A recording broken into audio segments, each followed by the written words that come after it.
Kita sebagai anak muda tahan jempol pakai otak lah. Itu sih menurutku yang paling penting sekarang.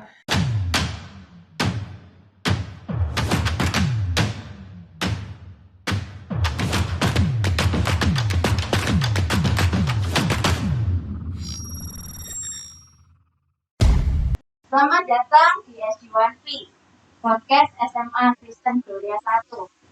Di sini kita akan banyak ngobrolin seputar tema yang update, yang pastinya interaktif dan fun banget. Nah, hari ini kita berjumpa kembali ya Joy ya, setelah sekian lamanya. Hari ini kita akan memulai podcast episode 3 bersama dengan saya, Misonia. Dan saya Joy. Nah, kita akan membicarakan seputar COVID-19 dalam podcast dengan tema yang berjudul Us versus COVID-19. Nah, misalnya, kan tema kita kali ini kan seputar COVID-19. Kayaknya kurang pas nih kalau misalnya kita nggak datangin narasumber langsung ya. Pakar nih di bidangnya nih misalnya. Wah ya, benar sekali ya Joy. Nah, di sini kita ada satu bintang tamu ya yang spesial banget. Nah, di sini mungkin Joy bisa memperkenalkan nih siapa ya? Iya Rinis, kita sudah mendengar salah satu narasumber yang luar biasa, yang merupakan salah satu alumni dari SMA Kristen Gloria 1. Sekarang sudah berada bersama kita di sini ada Dr. Cici. Kita sapa dulu kayaknya ya, Miss. Halo Dr. Cici. Halo, selamat sore semuanya. Ini Sonia, Joy. Bagaimana kabarnya Dok? Baik, sehat. Luar biasa. Amin. Dokter lagi sibuk apa nih? Ya sibuk keseharian biasa sebagai seorang dokter ya. Nggak ada yang spesial.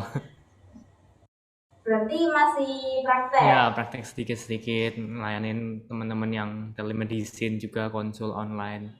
Gitu sih. Berarti ini sekarang sedang full praktek atau masih studi Dok? Sekarang sudah praktek sih. Sudah posisinya sudah. I see. Berarti nanti kalau teman-teman mau berobat ke dokter Cici ini bisa nih ya? Boleh. Tapi lebih baik jangan berobat nah ya. Berarti sakit kan ya. Semoga sehat-sehat semua ya. Betul. Oke Dok. Nah, sebelum kita masuk ke inti percakapan kita nih, kita mau main hoax versus fact. Jadi dokter boleh nih jawab pertanyaan dari kita. Kita akan kasih pertanyaan ataupun pernyataan. Nah, dokter bisa jawab apakah itu hoax atau fact. Nah, simpel kok Dok, ini pertanyaannya. Jadi kayak bukan ujian gitu kok. Nah, di sini yang pertama nih Dok. Ini ada gurauan atau jokes yang cukup lucu. Nah, di sini benar nggak sih? Apakah virus corona itu dikirim oleh alien? Oke, kalau yang kayak gini jelas salah ya. Virus corona itu sudah ada lama, dari tahun 70 juga sudah ada di Indonesia, di dunia bahkan. Cuma belakangan ini kan ada mutasi baru, ibaratnya jenis famili yang baru lah, yang cukup menggemparkan. Jadi ya nggak mungkin lah kalau dari alien dan lainnya. Oke, berarti termasuk hoax ya misalnya ya. Jadi virus corona bukan dari alien. Oke, lanjut ke untuk pertanyaan selanjutnya. Apakah benar minyak kayu putih dan obat-obatan herbal tradisional dapat menyembuhkan COVID? Oke, ini yang sering disalah tangkap ya sebenarnya. Kalau ditanya apakah bisa menyembuhkan COVID atau dianggap sebagai obatnya COVID, jelas hoax, salah. Nah, tapi obat-obatan herbal, terus kayak minyak kayu putih dan lainnya, secara penelitian bisa membunuh si virusnya. Memang ada beberapa penelitiannya bisa, cuma balik lagi, kalau virus masuk ke dalam tubuh kita ini kan bukan berarti kayak kita hirup minyak kayu putih langsung virus di dalam tubuh kita mati gitu kan ya enggak gitu. Mau bunuh virus corona pakai air panas juga mati kalau situasi laboratorium, tapi kan bukan berarti kalau kita kena COVID terus kita berendam air panas terus virusnya mati juga kan yang enggak gitu jadi. Oke. Nah, ngomong-ngomong tentang membunuh nih ya, itu benar nggak sih virus itu bukan makhluk hidup, jadi tidak bisa dibunuh sebenarnya? Oke. Sebenarnya virus itu bagian dari makhluk hidup ya. Makhluk hidup itu ada mulai dari manusia, hewan, tumbuhan, sama ada mikroorganisme. Mikroorganisme yang tidak bisa kita lihat ya. Jadi ada isinya virus, bakteri, jamur, terus protozoa juga. Jadi sebenarnya bagian dari makhluk hidup. Oke, berarti memang bagian dari makhluk hidup, tapi merupakan makhluk peralihan gitu ya sebenarnya, Pak? Ya. Oke, untuk pertanyaan selanjutnya dok. Ini ada satu pertanyaan nih. Apakah benar COVID dapat ditularkan melalui gigitan nyamuk? Oke. Sebenarnya ya enggak juga ya, baik lagi kayak seperti statement saya tadi itu. Kayak bukan berat, karena virusnya ini kalau bicara tentang literally virusnya ya otomatis kena suhu panas pasti mati, rusak. Tapi kan virus ini berada di dalam tubuh kita, dia bersembunyi di balik sel-selnya kita juga. Jadi ya tidak serta-merta hanya karena di keadaan tropis terus kita langsung ibaratnya dalam tanda kutip kebal terhadap semua virus, ya tidak. Tapi memang orang-orang yang di daerah negara tropis cenderung punya imunitas yang lebih baik dalam menangkal virus dibandingkan dengan saudara-saudara kita yang mungkin yang tinggalnya di daerah yang 4 musim. Itu memang mereka lebih ketakutan kalau menghadapi virus. Oke, berarti bisa lanjut nih ke pernyataan yang selanjutnya. Nah, pernyataan yang selanjutnya adalah di daerah panas itu lebih bisa membunuh virus corona. Nah, ini hoax atau fakta, dok? Ya, ini yang tadi hoax ya sebenarnya ya. Bukan berarti kayak di daerah panas terus semua virus otomatis mati gitu ya, enggak sih sebenarnya. Cuma memang virus lebih susah berkembang di daerah-daerah yang panas memang. Tapi itu bicara tentang virus yang di luar tubuh manusia. Tapi kalau sudah di dalam tubuh manusia ya tidak ada kaitannya sama sekali jadinya. Oke, ini pertanyaan terakhir nih dok. Ini juga lumayan terkenal, sering didengar lah di sekitar kita ya dok ya. Apakah benar vitamin D membantu memerangi COVID-19? Vitamin D ya, benar ya? Iya, vitamin D. Oke, kalau bicara vitamin D ini sebenarnya membantu tapi tidak secara langsung. Aku mungkin kasih analogi ya buat teman-teman biar lebih mudah ya. Kalau misalnya kita bayangkan kita lagi situasi perang, tentara-tentara itu sudah disiapkan semua, tentara juga butuh makan gitu, untuk butuh energinya, butuh kekuatannya. Nah, makanan yang baik, makanan yang bergizi ini salah satunya adalah vitamin D. Jadi kalau mau perang ya tetap butuh prajuritnya, sel darah putihnya, sel imunitas kita dan lain-lainnya. Tapi salah satu yang bisa membantu meningkatkan imunitas kita adalah vitamin D. Gitu. Oke, nah ini kita dapat insight baru ya dari Dokter Cici. Ini banyak juga ya dok sebenarnya informasi hoax. Jadi kalau kita salah-salah itu nanti bukannya memerangi Joy, tapi malah menyesatkan orang. Nah kalau ini nih, satu lagi, pola hidup sehat itu benar nggak sih berperan penting dalam mencegah COVID-19? Sangat penting kalau itu. Ya, pola hidup sehat itu kunci utamanya sih sebenarnya. Bukan cuma COVID ya, seluruh penyakit. Nanti mulai dari yang diabetes, jantung, semua itu juga berpengaruh. Pola hidup sehat itu sebenarnya seperti apa sih dok? Gampangnya sekali, sederhana. Cukup tidur, jadi get sleep enough ya. Terus makan yang bergizi. Terus juga bicara tentang olahraga, aktivitas fisik. 3 ini aja sih sudah sebenarnya. Nah, kalau misalnya kita bicara juga tentang pola makan, apakah patokannya itu harus makan 4 sehat 5 sempurna ya dok? Ya, ini waktu kita kecil mungkin ya masih digaungkan 4 sehat 5 sempurna. Sebenarnya sekarang sudah jauh lebih advance sih. Sekarang ada yang kalau teman-teman mau googling bisa piramida makanan, itu udah jelas sekali dijelasin. Jadi kayak jumlah asupan yang kita harus perbanyak itu cairan nomor 1. Setelah cairan, kedua karbohidrat. Tetap manusia butuh karbohidrat, tapi karbohidratnya jangan dari gula. Gitu. Banyak sumber karbohidrat yang lain kok. Gandum salah satunya yang bagus juga, havermut dan lain-lainnya. Terus setelah itu protein dan lemak. Terakhir yang paling sedikit harusnya konsumsinya itu adalah garam dan gula. Jadi sebenarnya udah nggak 4 sehat 5 sempurna lagi. Sudah ada piramida makanan ini. Pengetahuan baru nih Bu. Ternyata bukan 4 sehat 5 sempurna ya patokannya ya, bukan lagi. Iya, jadi udah upgrade gitu ya, Iya, Joy, ya, iya. ilmunya. Nggak hanya sekedar 4 sehat 5 sempurna.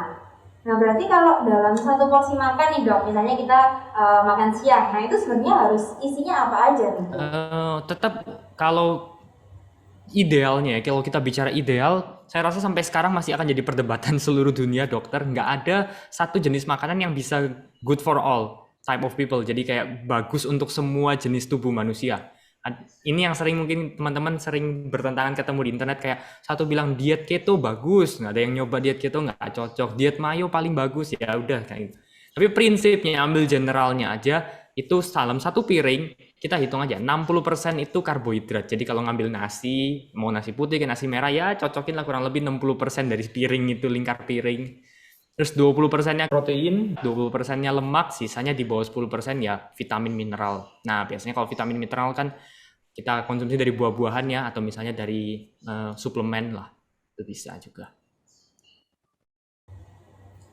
Wow, iya ya, berarti tetap kita butuh karbohidrat, Joy. Iya. Jadi nggak ada tuh yang apa kita diet yang Diet karbohidrat tanpa sampai karbohidrat, iya. se dietnya gitu ya, nggak makan karbohidrat sama sekali, nggak Tambah boleh ya, sakit Dok, ya. kayaknya ya Bu ya.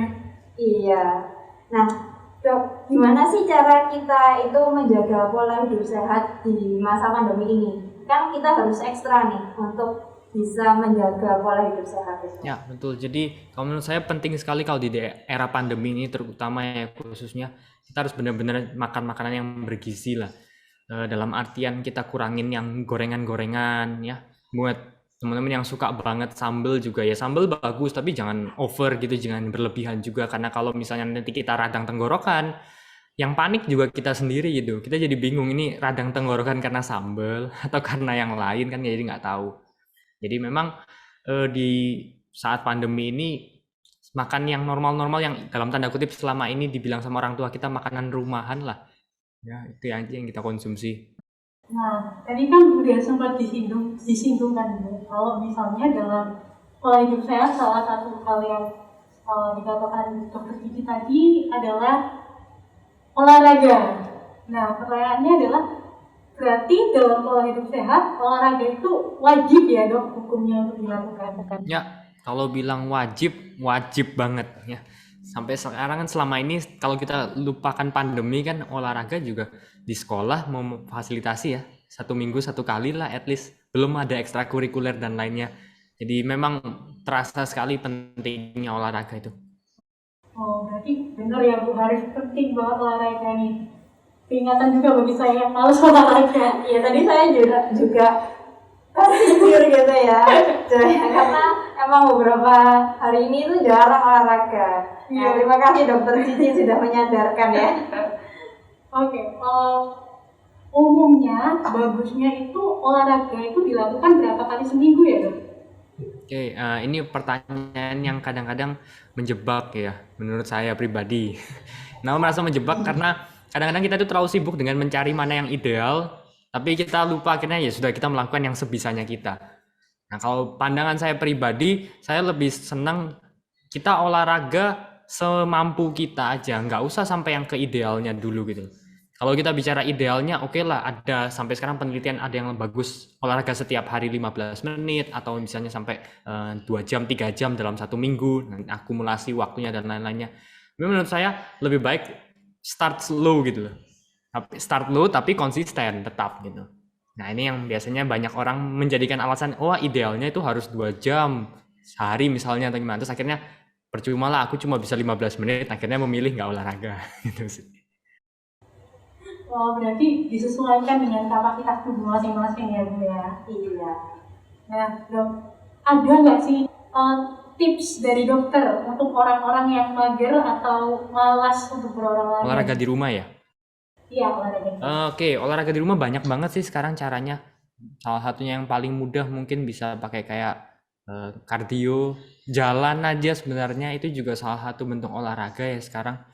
Dengan situasi pandemi ini saya rasa kayak asal tubuh kita bergerak aja itu sudah cukup terhitung olahraga. Dan terlalu banyak yang nggak bergerak sama sekali gitu.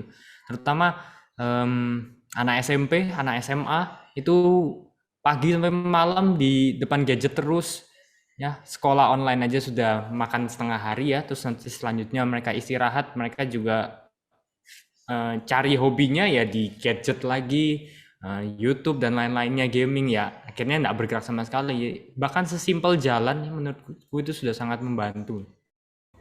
Sih, berarti memang kita harus jaga banget ya untuk olahraga, untuk pola makan, dan juga untuk istirahat. Nah dok, selain jaga pola hidup ya, kita juga diminta untuk menjaga imun tubuh nih dok. Nah kenapa sih kita harus jaga imunitas? Bagaimana caranya supaya kita itu bisa menjaga imunitas tubuh? Tentu imunitas kita harus jaga ya, karena kalau kita imunitasnya makin jelek, otomatis ya penyakit infeksi itu akan mudah masuk ke dalam tubuh kita. Nggak cuma dengan situasi COVID sekarang, tapi selama ini ada penyakit flu juga, influenza, ya itu juga akan bisa mudah terserang penyakit radang tenggorokan, sesimpel itu kan sering juga. Nah, kalau untuk meningkatkan imunitas, percaya nggak percaya olahraga itu juga salah satu yang meningkatkan imunitas. Memang banyak faktor sekali ya.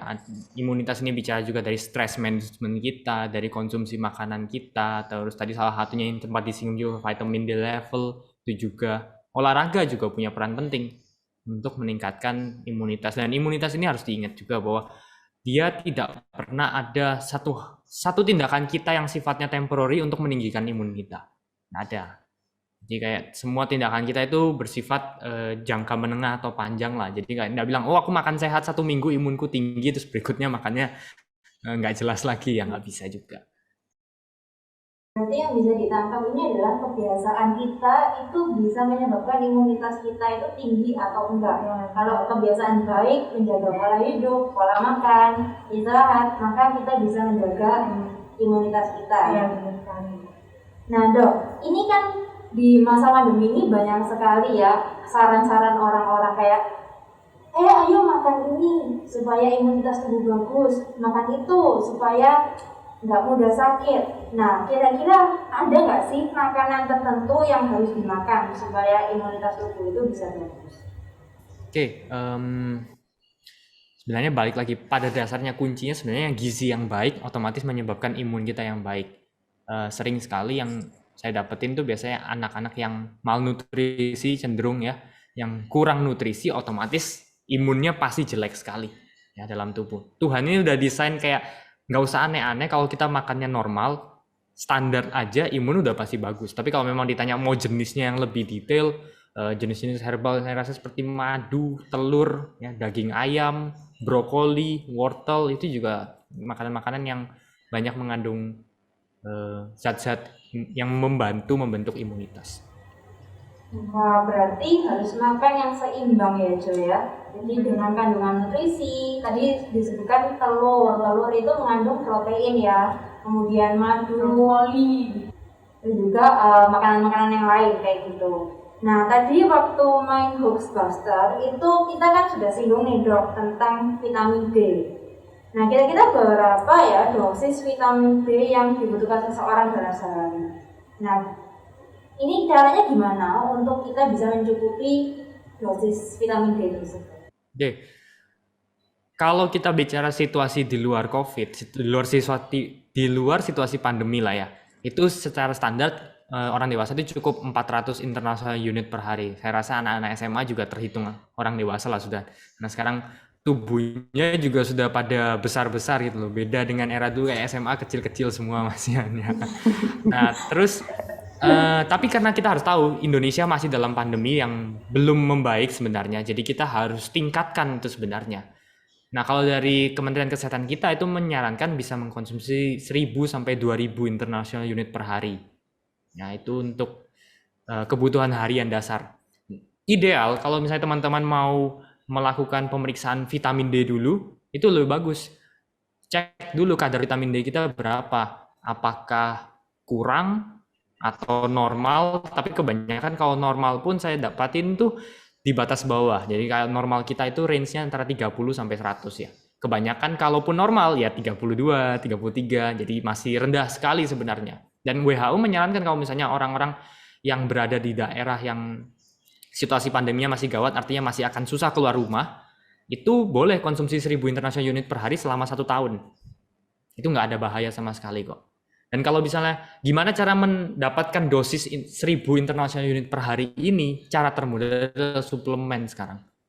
Memang makanan ada yang bisa membantu meningkatkan vitamin D. Terus dari berjemur, ya mungkin beberapa yang sering dengar juga info berjemur, itu bisa juga, tapi berjemur tuh paling 20-30% kebutuhan sehari-hari. Jadi memang paling mudah, mengingat situasi pandemi sekarang juga, ya suplemen itu paling gampang sih. Oh, jadi memang vitamin D ini termasuk penting ya untuk sekarang ya, Bu. Nah, Dok, ngomongin soal vitamin, selain vitamin D, ada beberapa vitamin-vitamin lain nih yang sering di-mention, contohnya kayak vitamin B. Nah, adakah tips-tips tertentu dalam memilih vitamin yang ada dikonsumsi? Dan juga mungkin bisa disampaikan tips-tips dalam membeli ya, Dok. Soalnya saya juga sempat tuh dengan beberapa berita kalau beredar nih vitamin-vitamin palsu di masyarakat. Oke, pertama kalau untuk yang cara beli ya, saya rasa yang paling mudah adalah beli dari apotek. Ya, beli dari apotek aja benar. Jangan beli dari online lah. Kecuali memang kita benar-benar kenal siapa penjualnya atau memang dia punya reputasi yang baik. Nah, itu baru oke lah. Jangan beli dari kayak Instagram dan lain-lainnya. Saya rasa itu sangat banyak sekali situasi sekarang yang memang benar nipu-nipu gitu ya. Selain berbahaya dalam artian rugi uang kita juga ya, berbahaya juga kita nggak tahu zat apa yang ditaruh di dalam vitaminnya ini yang kita minum, kan itu bahayanya juga. Terus kalau untuk vitamin lain memang ada multivitamin kayak B kompleks, vitamin C, vitamin E, vitamin zinc, yang mineral-mineral yang lain itu juga bisa dikonsumsi. Kalau saya nggak punya merek preferensi tertentu, cari aja ke apotek multivitamin, itu udah standar kok mereka udah. Ada beberapa brand yang mungkin vitamin C-nya sedikit lebih banyak, ada yang brand yang vitamin B-nya lebih banyak. Ini boleh sebut brand nggak ya di sini? Gak apa-apa deh, Dok, sebut aja. Aja ya, misalnya kayak Ester C. Ester C itu kan kita udah tahu, oh dia judulnya aja udah C. Dia punya keluarin bentuk multivitamin juga, tapi vitamin C-nya dia 1000 mg lebih banyak. Misalnya kayak Neurobion. Neurobion tuh dia lebih fokus sama multivitamin B-nya. B-nya lebih lengkap. Ada B1, B2, B3, B6, B9, B12. Jadi memang fokusnya di situ. Ada C-nya, ada tapi sedikit paling. Cuma berapa? 125 mg gitu. Jadi nggak ada multivitamin yang jelek menurut saya. Cuma nggak semua multivitamin itu cocok dengan tubuh kita. Nah ini harus dicek juga. Kayak saya misalnya minum Neurobion, saya cocok gitu. Tapi kalau orang tua saya nggak terlalu cocok. Ya, tahu nggak cocoknya adalah biasanya akan mengeluhkan gangguan tidak enak di perutnya, mual, dan lain-lain. Nah itu lebih baik kita beli sedikit dulu, minum, cocok nggak? Kalau cocok ya udah lanjutin. Oke, berarti kembali lagi ke kondisi tubuh masing-masing ya. Iya.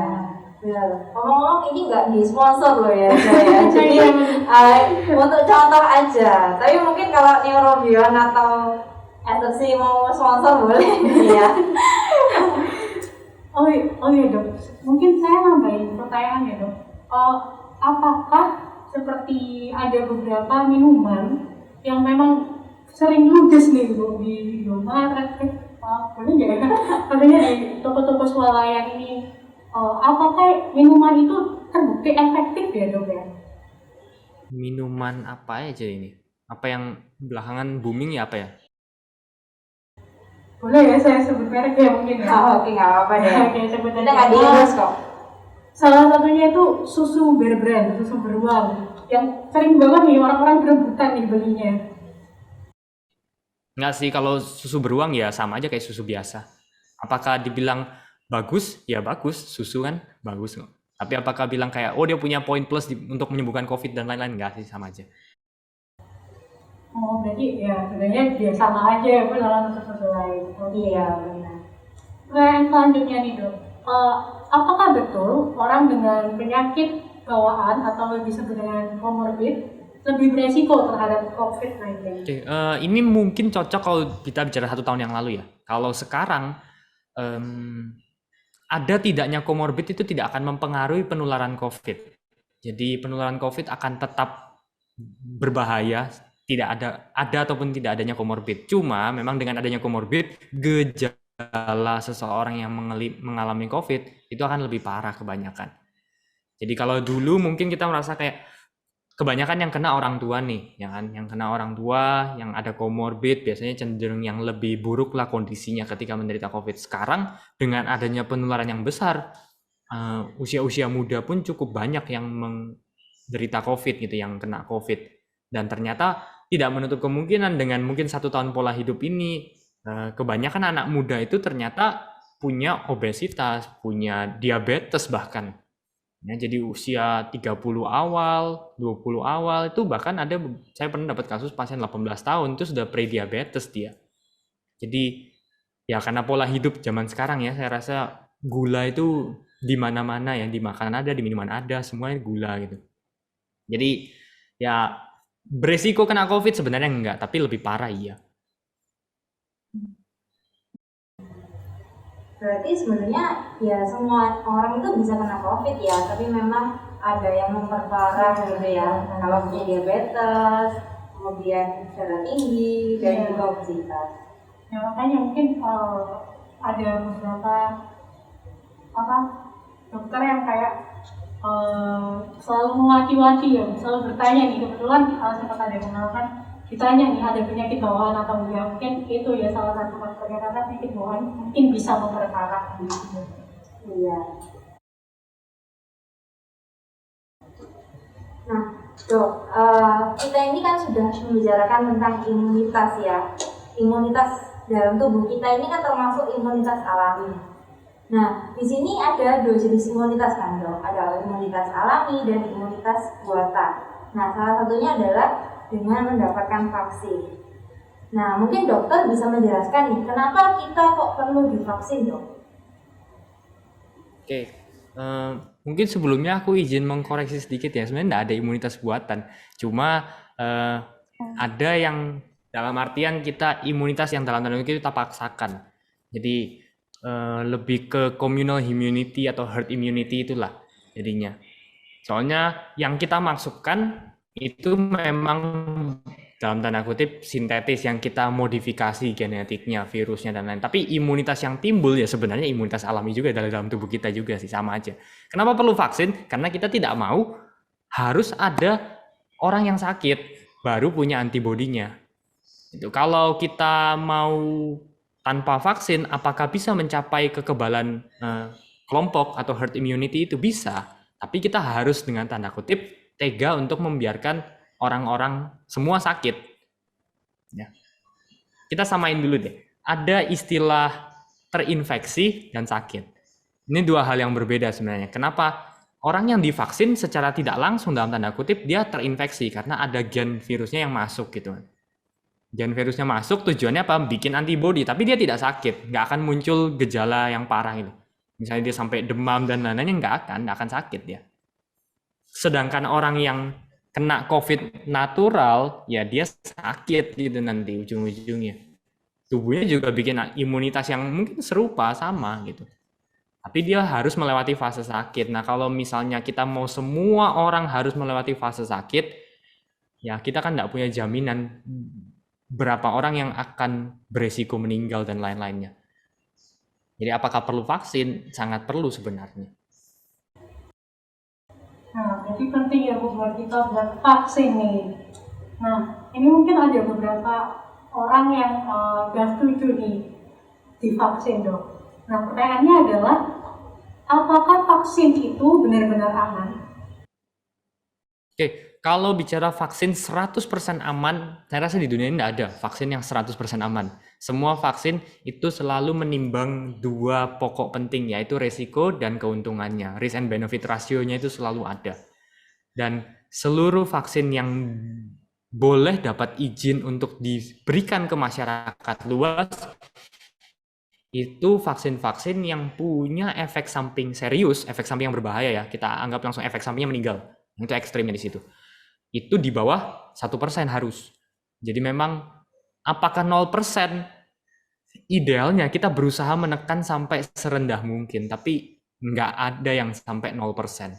0,001% mungkin ada juga. Ya, jadi 100% aman enggak, tapi sudah pasti vaksin itu benefitnya lebih tinggi daripada resikonya. Itu sudah pasti. Kalau lebih tinggi resikonya, ya vaksinnya pasti di stop, tidak boleh diberikan. Nah, ini mungkin bisa memperjelas ya. Jadi untuk teman-teman yang ragu divaksin, tapi saya harap sih di SMA Gloria ini semuanya sudah vaksin ya.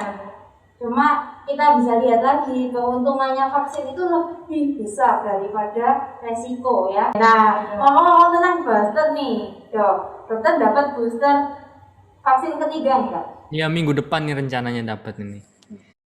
Wah, keren ya. Nah, Dok, vaksin dosis ketiga ini apakah hanya buat dokter aja atau nanti kita bisa dapat? Kalau lihat perkembangannya ya, kemungkinan pasti akan diberikan untuk masyarakat luas. Cuma memang prinsipnya gini, dosis ketiga di seluruh dunia ya sampai saat ini itu sifatnya penelitian.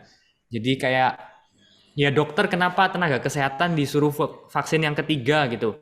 Ya karena dalam tanda kutip kita dijadikan kelinci percobaan aja. Karena situasinya kan ya mau nggak mau harus nanganin pasien COVID. Kalau dibiarin terus ya banyak yang meninggal juga kan, terbukti dalam 2 bulan terakhir aja yang meninggal lebih banyak dari 1,5 tahun yang lalu sejak COVID. Jadi ya sudah, nothing tulus lah. Ya kita pasrah aja, dijadikan kelinci percobaan suntik ya sudah. Apa reaksinya kita nggak tahu. Apa efek sampingnya nggak tahu sampai sekarang. Berarti sebenarnya kalau secara penelitian ini bisa lebih efektif ya dibandingkan dengan orang yang menerima dosis ketiga. Ya itu, penelitian itu masih ongoing. Jadi belum ada kesimpulan yang pasti. Jadi beberapa bilang ya meningkat, angkanya signifikan meningkatnya. Tapi balik lagi, itu angka laboratorium, bukan menjamin angka di masyarakat. Mungkin aku kasih contoh sedikit kayak kita Sinovac dulu awal-awal banget itu semua kayak anti banget. Aku ingat Januari, Februari dibilang, wah Sinovac angkanya jelek nih, 55% doang bandingin kayak vaksin-vaksin lain Pfizer bisa sampai 95%, 96%. Ternyata sampai di Indonesia Sinovac lumayan bisa 68% membantu dan lain-lainnya. Jadi angka laboratorium itu nggak mencerminkan angka nanti di masyarakat dan fungsinya di masyarakat sih sebenarnya. Berarti penelitian terus berkembang ya, Joy ya. Nah, kita daripada sibuk mikirin, aduh ini penelitiannya bener nggak, ini bener nggak, mungkin kita bisa lebih percaya ya untuk vaksin ini benar-benar bisa membantu kita untuk lepas dari pandemi COVID. Lebih cepat lebih baik ya Bu divaksin ya Bu. Iya benar. Nah, Dokter Cici juga mungkin semangat ya Dok ya, jadi tanda kutip kelinci percobaan Dok ya. Tapi jasa dokter ini benar-benar luar biasa sih ya. Iya. Nah, kita dapat banyak pengetahuan ya Joy ya dari Dokter Cici. Nah, terakhir nih Dok, boleh nggak kasih tips buat teman-teman yang sedang menonton podcast ini? Apa yang harus kita lakukan untuk mencegah Kalau menurutku COVID? kita sebagai anak muda tahan jempol pakai otak lah. Itu sih menurutku yang paling penting sekarang. Karena seringkali kita di sosial media ya terutama itu lebih cepat bereaksi daripada kita berpikir.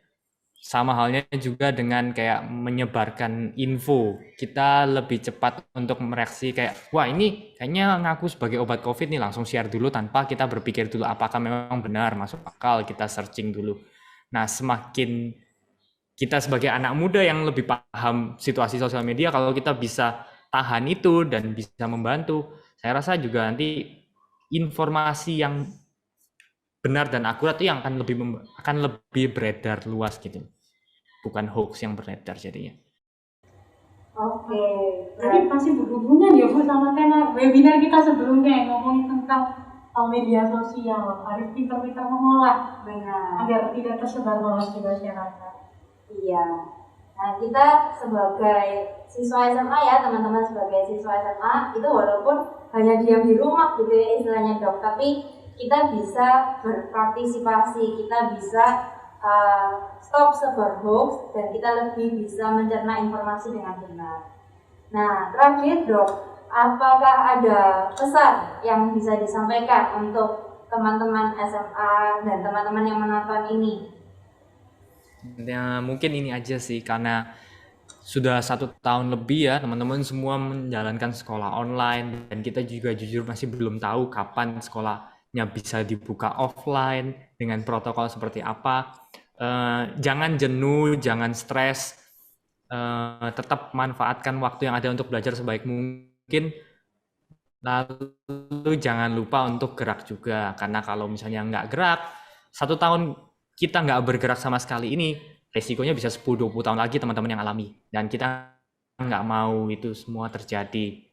Banyak dokter anak juga terutama lagi stres-stresnya mereka nih semua. Karena yang paling kena dampak selain mungkin anak SMA, SMP untuk belajarnya, anak SD juga sedih ya.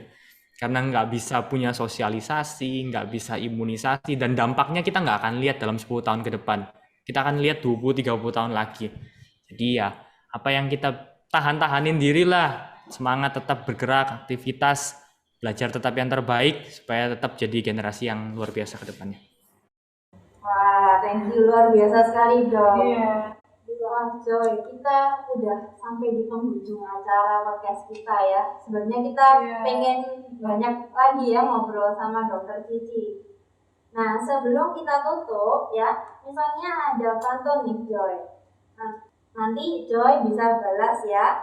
Dan Dokter Cici, saya bisa minta bantuannya ya untuk bisa kasih reaction buat pantun kali ini. Nah, coba ya. Hari Minggu pergi ke Jogja, tidak lupa makan ikan asin. Ayo seluruh generasi bangsa, jangan lupa untuk divaksin. Cakep. Oke. Thank you dokter. Nah, terima kasih ya dok ya untuk waktunya. Senang sekali bisa ngobrol-ngobrol dengan dokter Cici ya. Nah, teman-teman semuanya, kalian udah menikmati nih podcast kita hari ini bersama dengan Dokter Cici. Pasti banyak banget nih Bu pelajaran yang udah kita dapatkan, bahkan secara pribadi sebagai berkas SMA saya juga belajar banyak nih tentang COVID-19. Benar banget. Nah, kita akan akhiri ya podcast hari ini. Buat teman-teman tetap setia ya mengikuti podcast kita di episode-episode selanjutnya. Sampai jumpa di podcast SG1P selanjutnya. Tuhan memberkati.